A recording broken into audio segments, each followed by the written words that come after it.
Айстар достар, бүгін сіздермен керек емес заявкаларды өшіретін боламыз. Ол үшін біз личный кабинетке кіресіздер.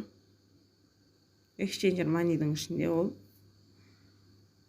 Мои заявки дегеннің ішіне кіресіздер.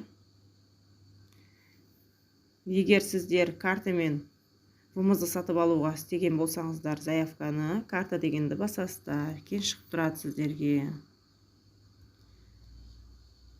Кейін астына түсіп, удалить етесіздер. Екіншісінде сөйтесіздер, үшеу болатын болса.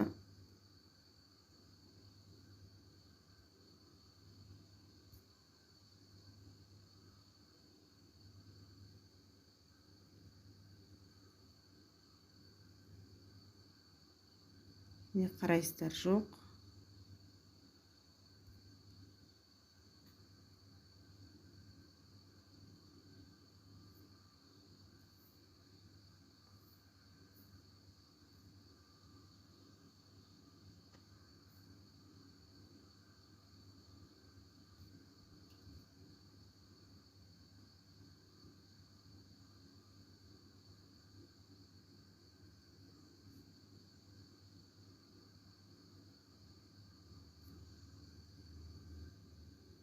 Солай көріп шықсаңыздар болады.